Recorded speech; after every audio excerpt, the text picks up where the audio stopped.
The Blue Cross. By G.K. Chesterton. Between the silver ribbon of morning and the green glittering ribbon of sea, the boat touched Harwich and let loose a swarm of folk like flies, among whom the man we must follow was by no means conspicuous, nor wished to be. There was nothing notable about him, except a slight contrast between the holiday gaiety of his clothes and the official gravity of his face. His clothes included a slight, pale grey jacket, a white waistcoat, and a silver straw hat with a grey-blue ribbon. His lean face was dark by contrast, and ended in a curt black beard that looked Spanish and suggested an Elizabethan ruff. He was smoking a cigarette with the seriousness of an idler. There was nothing about him to indicate the fact that the grey jacket covered a loaded revolver, that the white waistcoat covered a police card, or that the straw hat covered one of the most powerful intellects in Europe. For this was Valentine himself, the head of the Paris police and the most famous investigator of the world, and he was coming from Brussels to London to make the greatest arrest of the century. Flambeau was in England. The police of 3 countries had tracked the great criminal at last from Ghent to Brussels, from Brussels to the Hook of Holland, and it was conjectured that he would take some advantage of the unfamiliarity and confusion of the Eucharistic Congress, then taking place in London. Probably he would travel as some minor clerk or secretary connected with it, but, of course, Valentine could not be certain, nobody could be certain about Flambeau. It is many years now since this colossus of crime suddenly ceased keeping the world in a turmoil, and when he ceased, as they said after the death of Roland, there was a great quiet upon the earth. But in his best days, I mean, of course, his worst, Flambeau was a figure as statuesque and international as the Kaiser. Almost every morning the daily paper announced that he had escaped the consequences of one extraordinary crime by committing another. He was a Gascon of gigantic stature and bodily daring, and the wildest tales were told of his outbursts of athletic humor, how he turned the Duc d'Instruction upside down and stood him on his head, to clear his mind, how he ran down the Rue de Rivoli with a policeman under each arm. It is due to him to say that his fantastic physical strength was generally employed in such bloodless though undignified scenes. His real crimes were chiefly those of ingenious and wholesale robbery. But each of his thefts was almost a new sin, and would make a story by itself. It was he who ran the great Tyrolean Dairy Company in London, with no dairies, no cows, no carts, no milk, but with some 1,000 subscribers. These he served by the simple operation of moving the little milk cans outside people's doors to the doors of his own customers. It was he who had kept up an unaccountable and close correspondence with a young lady whose whole letter bag was intercepted, by the extraordinary trick of photographing his messages infinitesimally small upon the slides of a microscope. A sweeping simplicity, however, marked many of his experiments. It is said that he once repainted all the numbers in a street in the dead of night merely to divert one traveler into a trap. It is quite certain that he invented a portable pillar box, which he put up at corners in quiet suburbs on the chance of strangers dropping postal orders into it. Lastly, he was known to be a startling acrobat. Despite his huge figure, he could leap like a grasshopper and melt into the treetops like a monkey. Hence the great Valentine, when he set out to find Flambeau, was perfectly aware that his adventures would not end when he had found him. But how was he to find him? On this the great Valentine's ideas were still in process of settlement. There was one thing which Flambeau, with all his dexterity of disguise, could not cover, and that was his singular height. If Valentine's quick eye had caught a tall apple woman, a tall grenadier, or even a tolerably tall duchess, he might have arrested them on the spot. But all along his train there was nobody that could be a disguised Flambeau, any more than a cat could be a disguised giraffe. About the people on the boat he had already satisfied himself, and the people picked up at Harwich or on the journey limited themselves with certainty to 6. There was a short railway official travelling up to the terminus, 3 fairly short market gardeners picked up 2 stations afterwards, 1 very short widow lady going up from a small Essex town, and a very short Roman Catholic priest going up from a small Essex village. When it came to the last case, Valentine gave it up and almost laughed. The little priest was so much the essence of those eastern flats. He had a face as round and dull as a Norfolk dumpling, he had eyes as empty as the North Sea, he had several brown paper parcels, which he was quite incapable of collecting. The Eucharistic Congress had doubtless sucked out of their local stagnation many such creatures, blind and helpless, like moles disinterred. Valentine was a skeptic in the severe style of France, and could have no love for priests. But he could have pity for them, and this one might have provoked pity in anybody. He had a large, shabby umbrella, which constantly fell on the floor. He did not seem to know which was the right end of his return ticket. He explained with a mooncalf simplicity to everybody in the carriage that he had to be careful, because he had something made of real silver with blue stones in one of his brown paper parcels. His quaint blending of Essex flatness with saintly simplicity continuously amused the Frenchman till the priest arrived, somehow, at Tottenham with all his parcels, and came back for his umbrella. When he did the last, Valentine even had the good nature to warn him not to take care of the silver by telling everybody about it. But to whomever he talked, Valentine kept his eye open for someone else. He looked out steadily for anyone, rich or poor, male or female, who was well up to 6 feet, for Flambeau was 4 inches above it. He alighted at Liverpool Street, however, quite conscientiously secure that he had not missed the criminals so far. He then went to Scotland Yard to regularize his position and arrange for help in case of need. He then lit another cigarette and went for a long stroll in the streets of London. As he was walking in the streets and squares beyond Victoria, he paused suddenly and stood. It was a quaint, quiet square, very typical of London, full of an accidental stillness. The tall, flat houses round looked at once prosperous and uninhabited. The square of shrubbery in the centre looked as deserted as a green Pacific islet. One of the four sides was much higher than the rest, like a dais, and the line of this side was broken by one of London's admirable accidents, a restaurant that looked as if it had strayed from Soho.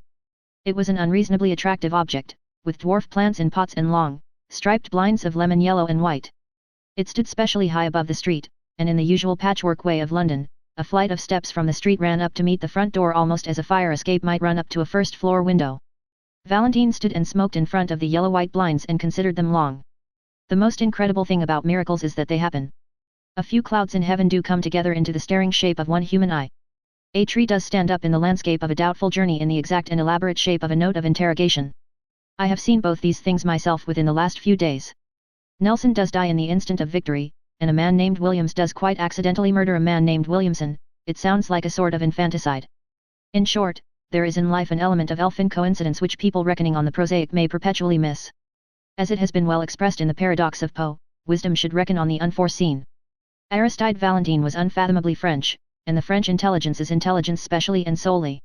He was not a thinking machine, for that is a brainless phrase of modern fatalism and materialism. A machine only is a machine because it cannot think. But he was a thinking man, and a plain man at the same time. All his wonderful successes, that looked like conjuring, had been gained by plodding logic, by clear and commonplace French thought. The French electrify the world not by starting any paradox, they electrify it by carrying out a truism. They carry a truism so far, as in the French Revolution. But exactly because Valentine understood reason, he understood the limits of reason. Only a man who knows nothing of motors talks of motoring without petrol, only a man who knows nothing of reason talks of reasoning without strong, undisputed first principles. Here he had no strong first principles. Flambeau had been missed at Harwich, and if he was in London at all, he might be anything from a tall tramp on Wimbledon Common to a tall toastmaster at the Hotel Metropole. In such a naked state of nescience, Valentine had a view and a method of his own. In such cases he reckoned on the unforeseen. In such cases, when he could not follow the train of the reasonable, he coldly and carefully followed the train of the unreasonable. Instead of going to the right places, banks, police stations, rendezvous, he systematically went to the wrong places, knocked at every empty house, turned down every cul-de-sac, went up every lane blocked with rubbish, went round every crescent that led him uselessly out of the way. He defended this crazy course quite logically. He said that if one had a clue this was the worst way, but if one had no clue at all it was the best, because there was just the chance that any oddity that caught the eye of the pursuer might be the same that had caught the eye of the pursued. Somewhere a man must begin, and it had better be just where another man might stop. Something about that flight of steps up to the shop, something about the quietude and quaintness of the restaurant, roused all the detective's rare romantic fancy and made him resolve to strike at random. He went up the steps, and sitting down at a table by the window, asked for a cup of black coffee. It was halfway through the morning, and he had not breakfasted. The slight litter of other breakfasts stood about on the table to remind him of his hunger, and adding a poached egg to his order, he proceeded musingly to shake some white sugar into his coffee, thinking all the time about Flambeau. He remembered how Flambeau had escaped, once by a pair of nail scissors, and once by a house on fire, once by having to pay for an unstamped letter, and once by getting people to look through a telescope at a comet that might destroy the world. He thought his detective brain as good as the criminal's, which was true. But he fully realized the disadvantage. The criminal is the creative artist, the detective only the critic, he said with a sour smile, and lifted his coffee cup to his lips slowly, and put it down very quickly. He had put salt in it. He looked at the vessel from which the silvery powder had come. It was certainly a sugar basin, as unmistakably meant for sugar as a champagne bottle for champagne. He wondered why they should keep salt in it. He looked to see if there were any more orthodox vessels. Yes, there were 2 salt cellars quite full. Perhaps there was some speciality in the condiment in the salt cellars. He tasted it, it was sugar. Then he looked round at the restaurant with a refreshed air of interest, to see if there were any other traces of that singular artistic taste which puts the sugar in the salt cellars and the salt in the sugar basin. Except for an odd splash of some dark fluid on one of the white-papered walls, the whole place appeared neat, cheerful, and ordinary. He rang the bell for the waiter. When that official hurried up, fuzzy-haired and somewhat blear-eyed at that early hour, the detective, who was not without an appreciation of the simpler forms of humor, asked him to taste the sugar and see if it was up to the high reputation of the hotel. The result was that the waiter yawned suddenly and woke up. Do you play this delicate joke on your customers every morning? Inquired Valentine. Does changing the salt and sugar never pall on you as a jest? The waiter, when this irony grew clearer, stammeringly assured him that the establishment had certainly no such intention. It must be a most curious mistake. He picked up the sugar basin and looked at it, he picked up the salt cellar and looked at that, his face growing more and more bewildered. At last he abruptly excused himself, and hurrying away, returned in a few seconds with the proprietor. The proprietor also examined the sugar basin and then the salt cellar. The proprietor also looked bewildered. Suddenly the waiter seemed to grow inarticulate with a rush of words. I think, he stuttered eagerly, I think it is those two clergymen. What two clergymen? The two clergymen, said the waiter, that threw soup at the wall. Threw soup at the wall, repeated Valentine, feeling sure this must be some singular Italian metaphor. Yes, yes, said the attendant excitedly, and pointed at the dark splash on the white paper, threw it over there on the wall. Valentine looked his query at the proprietor, who came to his rescue with fuller reports.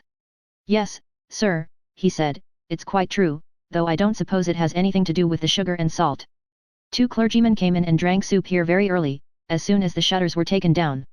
They were both very quiet, respectable people, one of them paid the bill and went out, the other, who seemed a slower coach altogether, was some minutes longer getting his things together. But he went at last. Only, the instant before he stepped into the street he deliberately picked up his cup, which he had only half emptied, and threw the soup slap on the wall.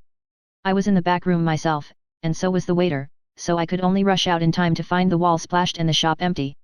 It don't do any particular damage, but it was confounded cheek, and I tried to catch the men in the street. They were too far off though, I only noticed they went round the next corner into Carstairs Street. The detective was on his feet, hat settled and stick in hand. He had already decided that in the universal darkness of his mind he could only follow the first odd finger that pointed, and this finger was odd enough.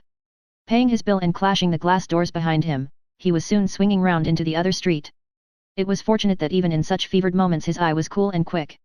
Something in a shop front went by him like a mere flash, yet he went back to look at it. The shop was a popular greengrocer and fruiterer's, an array of goods set out in the open air and plainly ticketed with their names and prices.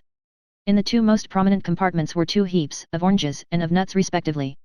On the heap of nuts lay a scrap of cardboard, on which was written in bold, blue chalk, best tangerine oranges, 2 a penny. On the oranges was the equally clear and exact description, finest Brazil nuts, 40 a pound. Valentine looked at these two placards and fancied he had met this highly subtle form of humor before, and that somewhat recently. He drew the attention of the red-faced fruiterer, who was looking rather sullenly up and down the street, to this inaccuracy in his advertisements. The fruiterer said nothing, but sharply put each card into its proper place. The detective, leaning elegantly on his walking cane, continued to scrutinize the shop. At last he said, "Pray excuse my apparent irrelevance, my good sir, but I should like to ask you a question in experimental psychology and the association of ideas."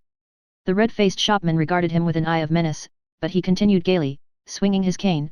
"Why," he pursued, "why are 2 tickets wrongly placed in a greengrocer's shop like a shovel hat that has come to London for a holiday?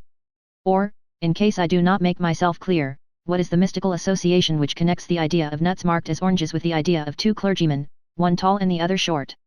The eyes of the tradesman stood out of his head like a snail's. He really seemed for an instant likely to fling himself upon the stranger. At last he stammered angrily, "I don't know what you have to do with it, but if you're one of their friends, you can tell from me that I'll knock their silly eats off, parsons or no parsons, if they upset my apples again." "Indeed?" asked the detective, with great sympathy. "Did they upset your apples?" "One of 'em did," said the heated shopman, "rolled 'em all over the street. I'd have caught the fool but for having to pick 'em up." "Which way did these parsons go?" asked Valentine. "Up that second road on the left-hand side, and then across the square," said the other promptly. "Thanks," replied Valentine, and vanished like a fairy. On the other side of the second square he found a policeman, and said, "This is urgent, constable, have you seen 2 clergymen in shovel hats?" The policeman began to chuckle heavily. "I have, sir, and if you arst me, one of 'em was drunk." He stood in the middle of the road that bewildered that. "Which way did they go?" snapped Valentine. "They took one of them yellow buses over there," answered the man, "them that go to Hampstead." Valentine produced his official card and said very rapidly, "Call up 2 of your men to come with me in pursuit," and crossed the road with such contagious energy that the ponderous policeman was moved to almost agile obedience. In a minute and a half the French detective was joined on the opposite pavement by an inspector and a man in plain clothes. "Well, sir," began the former, with smiling importance, "and what may?" Valentine pointed suddenly with his cane. "I'll tell you on the top of that omnibus," he said, and was darting and dodging across the tangle of the traffic. When all three sank panting on the top seats of the yellow vehicle, the inspector said, "We could go 4 times as quick in a taxi." "Quite true," replied their leader placidly, "if we only had an idea of where we were going." "Well, where are you going?" asked the other, staring. Valentine smoked frowningly for a few seconds, then, removing his cigarette, he said, "If you know what a man's doing, get in front of him, but if you want to guess what he's doing, keep behind him. Stray when he strays, stop when he stops, travel as slowly as he. Then you may see what he saw and may act as he acted. All we can do is to keep our eyes skinned for a queer thing." "What sort of queer thing do you mean?" asked the inspector. "Any sort of queer thing," answered Valentine, and relapsed into obstinate silence. The yellow omnibus crawled up the northern roads for what seemed like hours on end. The great detective would not explain further, and perhaps his assistants felt a silent and growing doubt of his errand. Perhaps, also, they felt a silent and growing desire for lunch, for the hours crept long past the normal luncheon hour, and the long roads of the North London suburbs seemed to shoot out into length after length like an infernal telescope. It was one of those journeys on which a man perpetually feels that now at last he must have come to the end of the universe, and then finds he has only come to the beginning of Tufnell Park. London died away in draggled taverns and dreary scrubs, and then was unaccountably born again in blazing high streets and blatant hotels. It was like passing through 13 separate vulgar cities all just touching each other. But though the winter twilight was already threatening the road ahead of them, the Parisian detective still sat silent and watchful, eyeing the frontage of the streets that slid by on either side. By the time they had left Camden Town behind, the policemen were nearly asleep. At least, they gave something like a jump as Valentine leapt erect, struck a hand on each man's shoulder, and shouted to the driver to stop.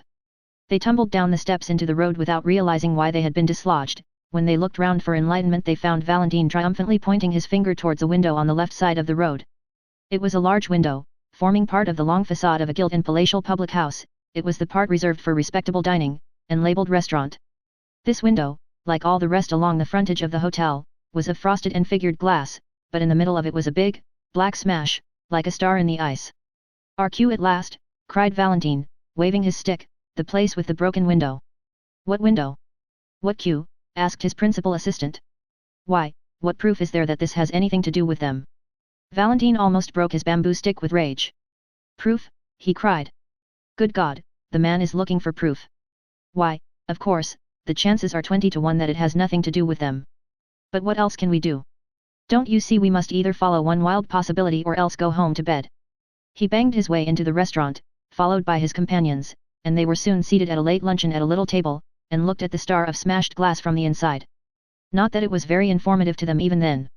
"Got your window broken, I see," said Valentine to the waiter as he paid the bill.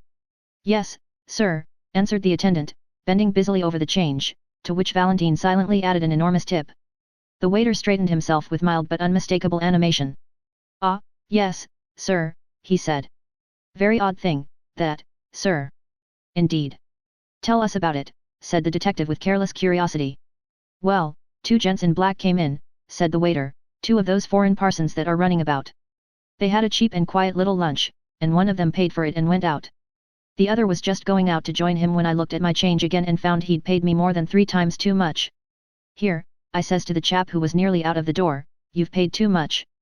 'Oh,' he says, 'very cool, have we?' 'Yes,' I says, and picks up the bill to show him. Well, that was a knockout." "What do you mean?" asked his interlocutor. "Well, I'd have sworn on 7 Bibles that I'd put 4s on that bill. But now I saw I'd put 14s, as plain as paint."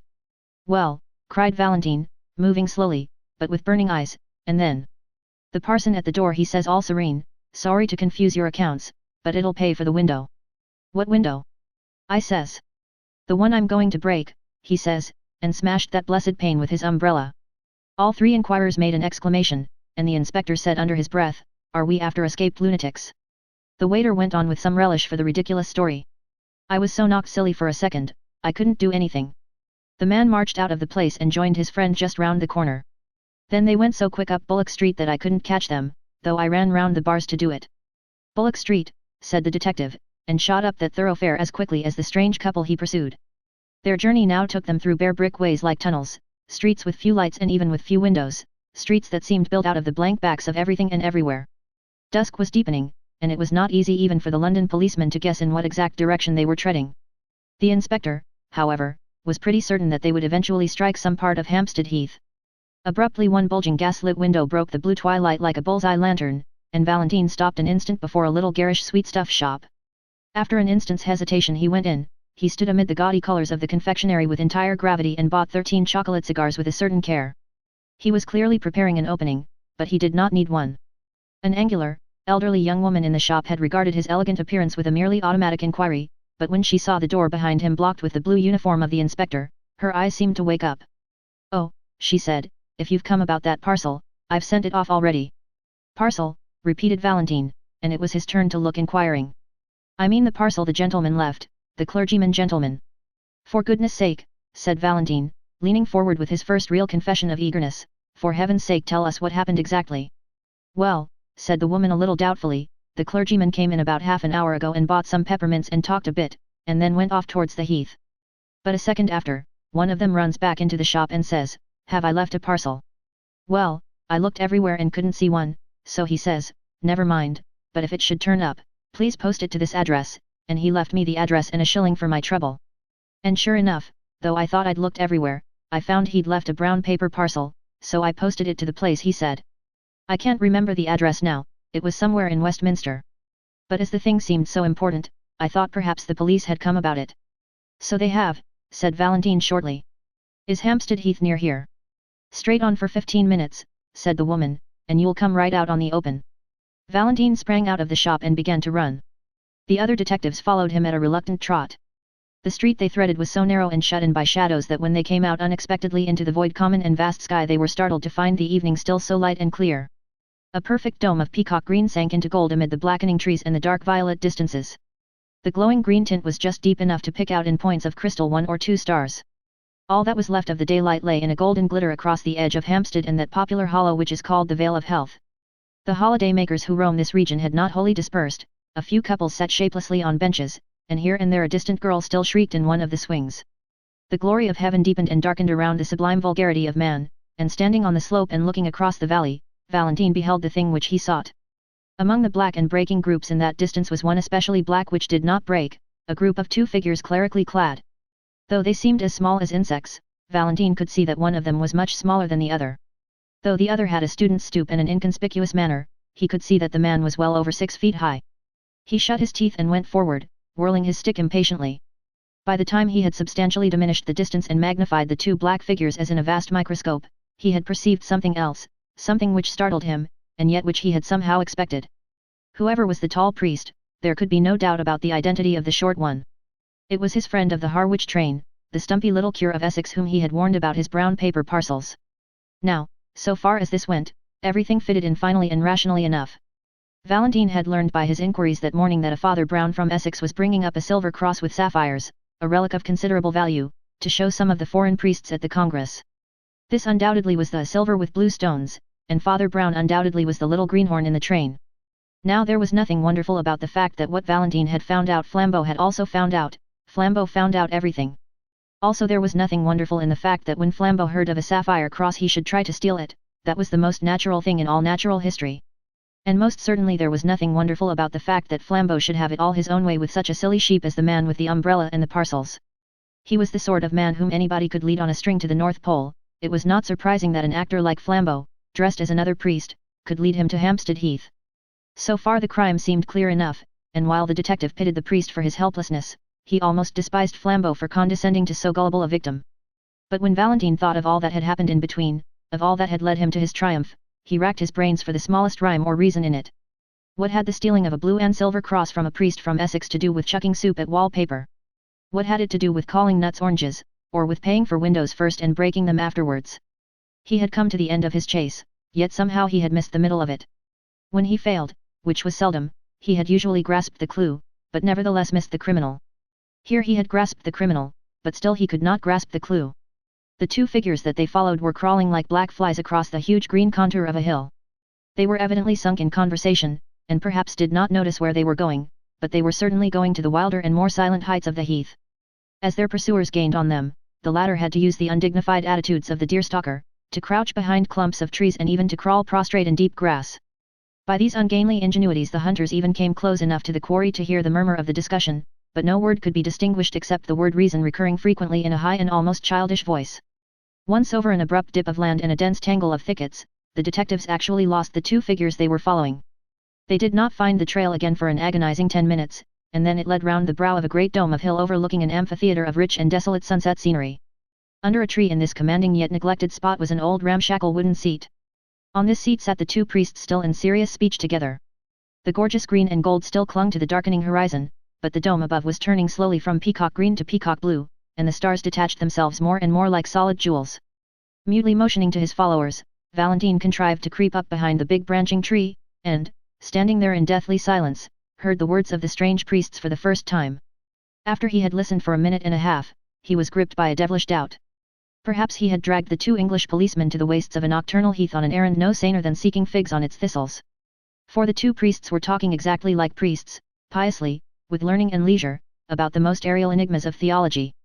The little Essex priest spoke the more simply, with his round face turned to the strengthening stars, the other talked with his head bowed, as if he were not even worthy to look at them.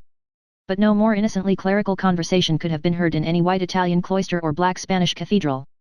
The first he heard was the tale of one of Father Brown's sentences, which ended, what they really meant in the Middle Ages by the heavens being incorruptible. The taller priest nodded his bowed head and said, "Ah, yes, these modern infidels appeal to their reason, but who can look at those millions of worlds and not feel that there may well be wonderful universes above us where reason is utterly unreasonable?" "No," said the other priest, "reason is always reasonable, even in the last limbo, in the lost borderland of things. I know that people charge the church with lowering reason, but it is just the other way. Alone on earth, the church makes reason really supreme. Alone on earth, the church affirms that God himself is bound by reason." The other priest raised his austere face to the spangled sky and said, "Yet who knows if in that infinite universe—" "Only infinite physically," said the little priest, turning sharply in his seat, "not infinite in the sense of escaping from the laws of truth." Valentine behind his tree was tearing his fingernails with silent fury. He seemed almost to hear the sniggers of the English detectives whom he had brought so far on a fantastic guess only to listen to the metaphysical gossip of two mild old parsons. In his impatience he lost the equally elaborate answer of the tall cleric, and when he listened again it was again Father Brown who was speaking. "Reason and justice grip the remotest and the loneliest star. Look at those stars. Don't they look as if they were single diamonds and sapphires? Well, you can imagine any mad botany or geology you please. Think of forests of adamant with leaves of brilliance. Think the moon is a blue moon, a single elephantine sapphire. But don't fancy that all that frantic astronomy would make the smallest difference to the reason and justice of conduct. On plains of opal, under cliffs cut out of pearl, you would still find a notice board, 'Thou shalt not steal.'" Valentine was just in the act of rising from his rigid and crouching attitude and creeping away as softly as might be, felled by the one great folly of his life. But something in the very silence of the tall priest made him stop until the latter spoke.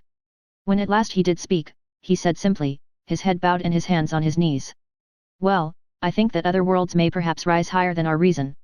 The mystery of heaven is unfathomable, and I for one can only bow my head."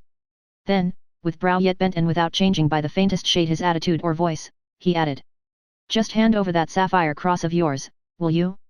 We're all alone here, and I could pull you to pieces like a straw doll." The utterly unaltered voice and attitude added a strange violence to that shocking change of speech. But the garter of the relic only seemed to turn his head by the smallest section of the compass. He seemed still to have a somewhat foolish face turned to the stars. Perhaps he had not understood. Or, perhaps, he had understood and sat rigid with terror. "Yes," said the tall priest, in the same low voice and in the same still posture, "yes, I am Flambeau." Then, after a pause, he said, "Come, will you give me that cross?" "No," said the other, and the monosyllable had an odd sound. Flambeau suddenly flung off all his pontifical pretensions. The great robber leaned back in his seat and laughed low but long. "No," he cried, "you won't give it me, you proud prelate. You won't give it me, you little celibate simpleton. Shall I tell you why you won't give it me? Because I've got it already in my own breast pocket." The small man from Essex turned what seemed to be a dazed face in the dusk, and said, with the timid eagerness of the private secretary, Are you sure?" Flambeau yelled with delight. "Really, you're as good as a three-act farce," he cried. "Yes, you turnip, I am quite sure. I had the sense to make a duplicate of the right parcel, and now, my friend, you've got the duplicate and I've got the jewels. An old dodge, Father Brown, a very old dodge." "Yes," said Father Brown, and passed his hand through his hair with the same strange vagueness of manner. "Yes, I've heard of it before." The colossus of crime leaned over to the little rustic priest with a sort of sudden interest. "You have heard of it?" he asked. "Where have you heard of it?"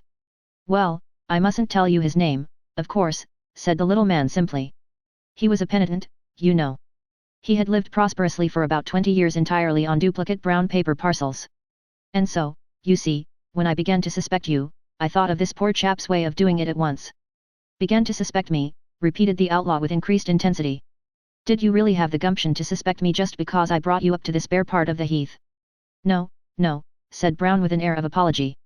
You see, I suspected you when we first met. It's that little bulge up the sleeve where you people have the spiked bracelet. How in Tartarus, cried Flambeau, did you ever hear of the spiked bracelet? Oh, one's little flock, you know, said Father Brown, arching his eyebrows rather blankly. When I was a curate in Hartlepool, there were 3 of them with spiked bracelets. So, as I suspected you from the first, don't you see, I made sure that the cross should go safe, anyhow. I'm afraid I watched you, you know. So at last I saw you change the parcels. Then, don't you see, I changed them back again. And then I left the right one behind. Left it behind, repeated Flambeau, and for the first time there was another note in his voice beside his triumph. Well, it was like this, said the little priest, speaking in the same unaffected way. I went back to that sweet shop and asked if I'd left a parcel, and gave them a particular address if it turned up. Well, I knew I hadn't, but when I went away again I did. So, instead of running after me with that valuable parcel, they have sent it flying to a friend of mine in Westminster. Then he added rather sadly, I learnt that, too, from a poor fellow in Hartlepool. He used to do it with handbags he stole at railway stations, but he's in a monastery now. Oh, one gets to know, you know, he added, rubbing his head again with the same sort of desperate apology. We can't help being priests. People come and tell us these things. Flambeau tore a brown paper parcel out of his inner pocket and rent it in pieces. There was nothing but paper and sticks of lead inside it. He sprang to his feet with a gigantic gesture, and cried. I don't believe you. I don't believe a bumpkin like you could manage all that. I believe you've still got the stuff on you, and if you don't give it up, why, we're all alone, and I'll take it by force. No, said Father Brown simply, and stood up also, you won't take it by force. First, because I really haven't still got it. And, second, because we are not alone. Flambeau stopped in his stride forward.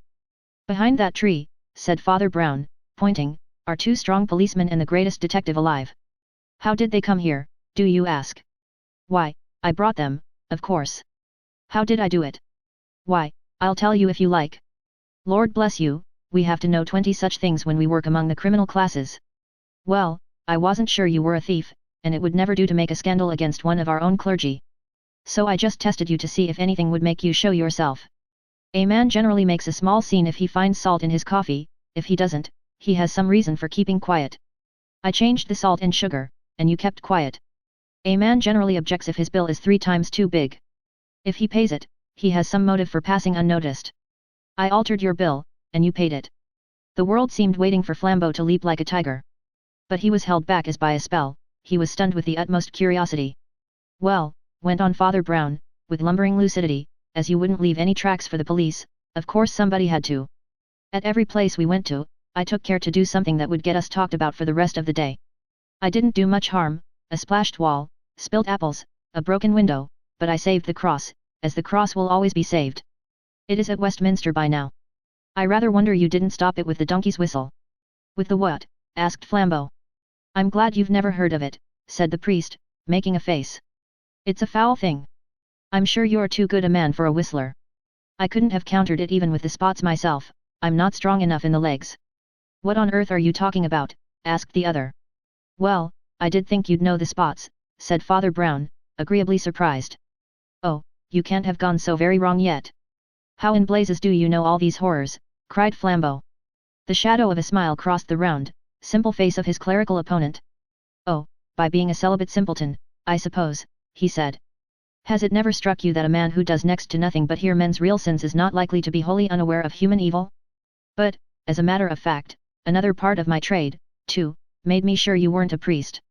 What? Asked the thief, almost gaping. You attacked reason, said Father Brown.